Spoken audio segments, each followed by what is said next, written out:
টিকটকে প্রাথমিক স্টেজে আপনি টাকা ইনকাম করবেন কীভাবে সেটাই দেখে দেবো। টিকটক অ্যাপসে যাওয়ার পর আপনি মাথার মতো আইকন আপনার প্রোফাইলে ক্লিক করবেন। ক্লিক করে দেওয়ার পর উপরের দিকে দেখেন, একেবারে উপরের দিকে থ্রিডোতে ক্লিক করে দেবেন। টিকটক স্টুডিও এখানে একটা ক্লিক করে দিবেন। প্রাথমিক যে গিফট, আমি গিফটের মাধ্যমে যে টাকা ইনকাম সেটাই দেখাবো। তো এখান থেকে আপনি দেখেন আমার ব্যালেন্স 0 এবং এস্টিমেট রিওয়ার্ডসও 0 অর্থাৎ নতুন অ্যাকাউন্ট আমার। ওকে, তো আমরা ভিউ গিফটসে একটা ক্লিক করে দিয়ে দেখি যে কী অবস্থা।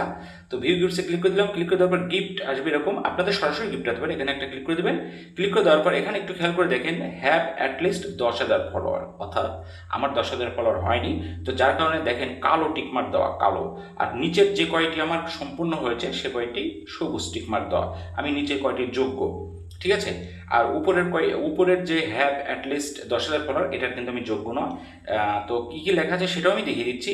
মিট দ্য এজ রিকোয়ারমেন্টস, অর্থাৎ 18 বছর উপরে হলে আপনি এজে, এটা আমার সবুজ আছে। তারপরে পলিটিক্যাল কোনো ইস্যু টিস্যু এগুলো থাকলে এটা কিন্তু কালো থাকতো, এটাও আমার নেই, এটাও সবুজ আছে।